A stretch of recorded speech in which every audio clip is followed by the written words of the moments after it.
चौथे वे हैं जो भक्त बने मुझ तक आ जाया करते हैं।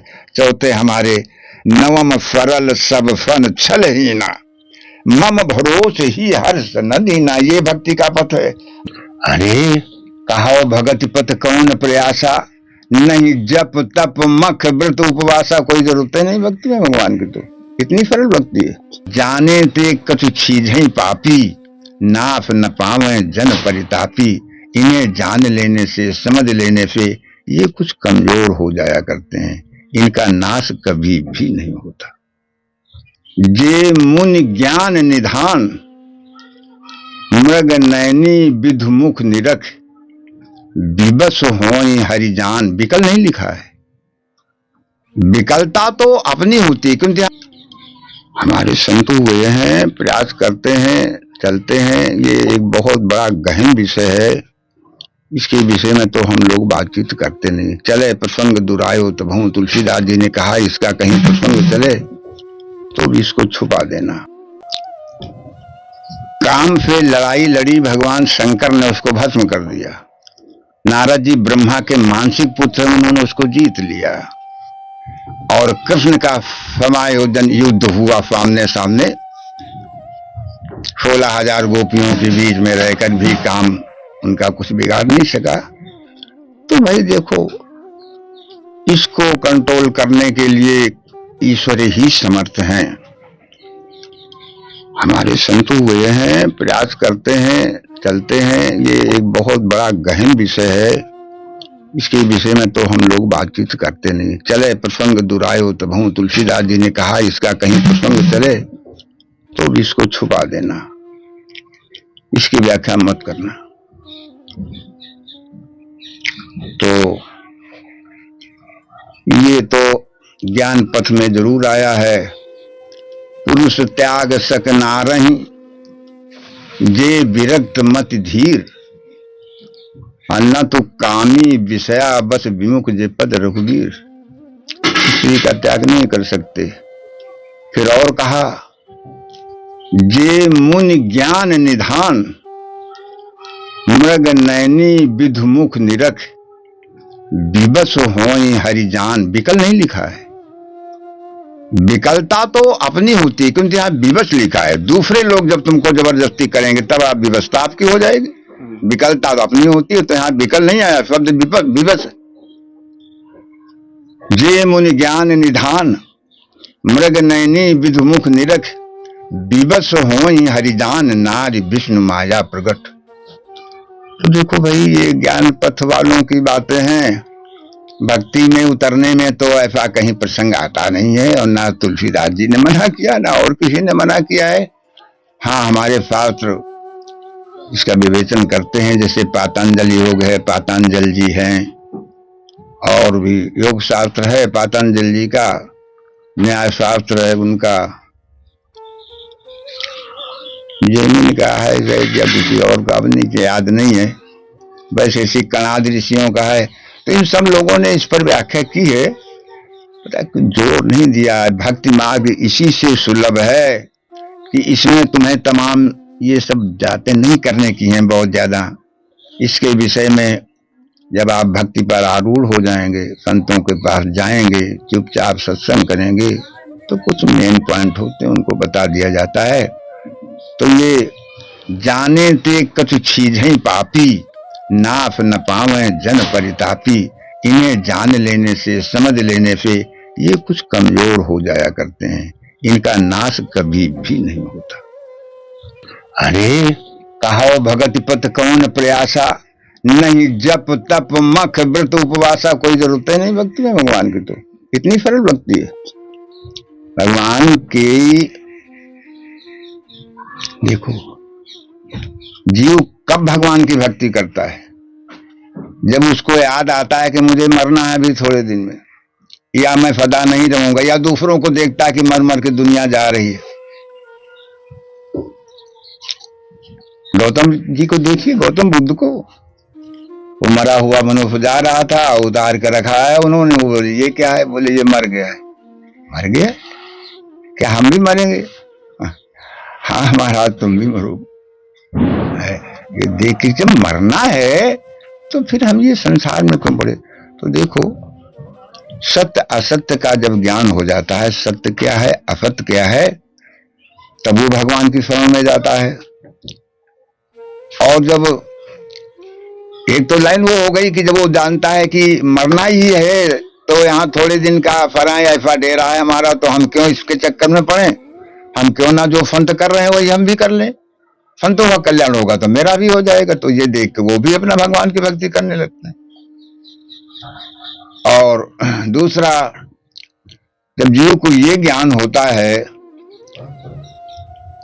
कि हम कहीं पशु पक्षी में न चले जाएं, पशु योनि में न चले जाएं, फिर तो हमारी कुगत हो जाए। वो है भी ऐसा, नीचे गिर गया तो लाखों वर्ष के लिए चला जाता है।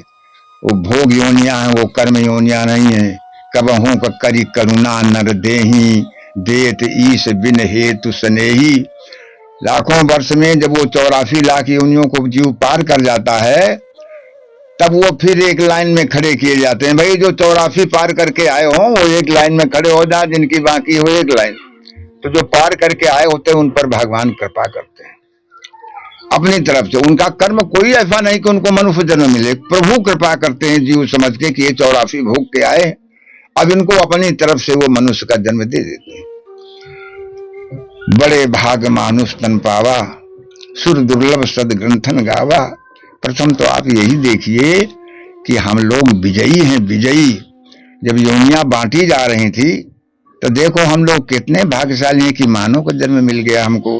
क्या ठिकाना था, पशु पक्षी नाना प्रकार के जाने कितने हैं, तो उन योनियों में न जाके हमें मनुष्य का जन्म मिला।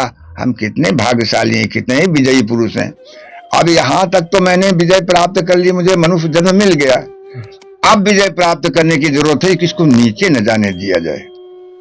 नीचे यदि चले गए तो लाखों वर्ष को फिर चले गए। इस वजह से हमारा लक्ष्य यही होना चाहिए कि हम नीचे योनियों को ना जाएं, हो सके तो ऊपर को जाएं। अब ऊपर ना भी पहुंच पावे तो कम से कम फिर दोबारा मनुष्य जन्म मिल जाए। लक्ष्य ये होना चाहिए कि कम से कम मनुष्य जन्म मिल जाए, नीचे न जाने पाए। तो भैया हम तो यही कहेंगे ये फराए है और स्वप्नवत इसको बतलाया गया है। उमा कहो मैं अनुभव अपना, फत हरि भजन जगत सब सपना। और सपने में, सपने की चीज का क्या भरोसा है। सपने में जब सपना जब तक देखते रहे तब तक अपना होता है, और जहां जागे तहां वो बेकार हो गया। तो इसी प्रकार से संसार है, ये थोड़े दिन का है। तो इसमें विशेष बात यही है कि अपने भविष्य को संभाल लेना चाहिए। हमारे शास्त्र जो है ये कोई झूठे नहीं होते हैं। कारण इसका ये है कि नक्शा बाद में बनता है, नक्शा पहले बन जाता है और घर मकान बाद में बनाया जाता है। इसी प्रकार वेद पहले बने हैं, वेदों की संरचना के बाद इस जगत की रचना हुई है। तो उपाय यही करना चाहिए, परमात्मा की भक्ति को करना चाहिए। घर गृहस्थी में रहते हुए शाम सुबह मेन पॉइंट अपनी भगवान की भक्ति का रखो, शुद्ध श्रद्धा के साथ में शास्त्र के बताए हुए नियमों का पालन करिए, गलत मत जाइए। अब देखो भगवान ने वैसे ही कहा है कि हमारे भक्त 4 प्रकार के हैं। राम भगत जग 4 प्रकारा, चारों सुकृति अनघ उदारा। हमारे 4 प्रकार के इस संसार में भक्त हैं और चारों के कर्म अच्छे हैं, सुकृति हैं, अच्छे हैं, अनघ पाप रहित हैं और उदार भी हैं। तो इन कौन कौन से भक्त भगवान के बताए, देखिए कितनी सरल भक्ति भगवान की है। पहले वे हैं जो रोगों से भय पाकर मुझे बुलाते।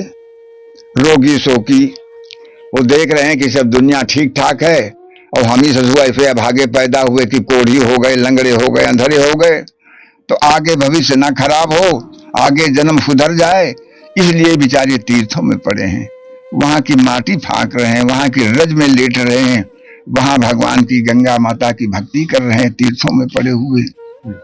पहले वे हैं जो रोगों से भय पाकर मुझे बुलाते हैं, दूसरे धन धाम धरणी पाने को मुझे रिझाते। तमाम सेठ लोग तुम्हारे आते हैं राधा रानी के उसमें और नाचते हैं, गाते हैं और मांगते हैं हमें ये चाहिए, हमें वो चाहिए, हमें वो चाहिए, हमें वो चाहिए। भगवान कहते ये भी मेरे भक्त हैं और सुंदर भक्त हैं, मांगते ही हैं हमको, कोई लाठी नहीं मारते हमारे। तीसरे ज्ञान के इच्छुक हो गुण मेरा गाया करते हैं। तीसरे भक्त हमारे वो हैं ज्ञानी महात्मा पुरुष जो ज्ञान के द्वारा मुझे खोजने की चेष्टा करते हैं और इस खोज में वो रात दिन मेरा ही गुणानुवाद किया करते हैं। चौथे वे हैं जो भक्त बने मुझ तक आ जाया करते हैं। चौथे हमारे नवम फरल सब फन छल ही ना, मम भरोस ही हर्ष न दीना। ये भक्ति का पथ है। नवम फरल, देखिए कहने में साधारण है, बाकी कठिनता है। सुदामा जी इस लाइन इस उसमें आते हैं, नवम फरल सब फन छल ही ना। देखिए सुदामा जी पर ये लागू होती है चौपाई, नवम फरल सब फन छल ही ना, मम भरोस ही हर्ष न दीना। जिनके भगवान मित्र हों वो कंगाल रह सकता है, किंतु क्यों? शास्त्र का वो अनुपालन कर रहे हैं। शास्त्र कह रहा है सरलता आनी चाहिए, किसी के साथ छल कपट धोखा दगा ये मत करो। सब सन छले ही ना, मम भरोस, ईश्वर का भरोसा रखो।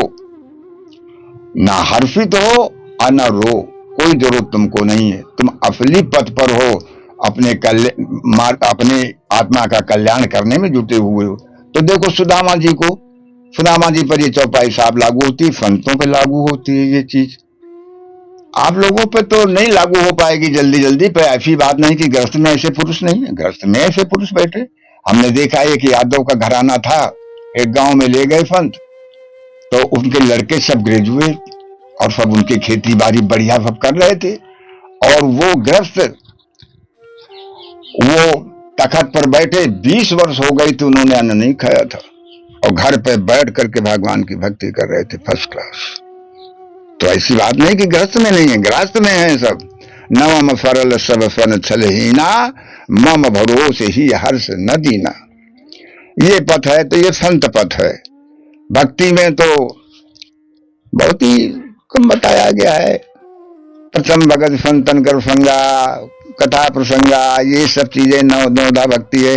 और तुम्हारी ये तो प्रेमा भक्ति है राधा रानी की दी हुई, इसमें तो कुछ करना ही नहीं है। इसमें तो कन्हैया जी गले में राधा जी के हाथ डाले रहते हैं, मुख में मुंह चुमाए रहते हैं। तुम्हारी तो बड़ी सरल और सुंदर भक्ति है। गृहस्थ में ईश्वर की साधारणता प्राप्ति है। आप प्रेम से रहिए, पति पत्नी ऐसे ही प्रेम से रहो जैसे कन्हैया जी रहते थे, और उनका भजन पूजन करो। कन्हैया को गोद खिलाओ, उनको नहलाओ धुलाओ, तेल का, अरे तुम्हारा तो लाला है भैया, तुम लोग तो बहुत ही सफल पुरुष हो। हाँ, तुम्हारी तो भक्ति बहुत सुंदर भक्ति है, इससे बढ़िया भक्ति और कौन मिलेगा। और सब कठिन है, तुम्हारी सबसे सरल भक्ति है और बहुत सुंदर भक्ति है और बिल्कुल कंप्लीट भक्ति है। ये कहीं से गड़बड़ नहीं है। ये सदा मुक्त है ब्रजवासी। क्यों ब्रजवासी क्यों मुक्त है? ब्रजवासी को नरक की चिंता है, न स्वर्ग की चिंता। वो बैकुंठ को भी लात मारता है, वो कहता है मुझे बैकुंठ भी नहीं चाहिए।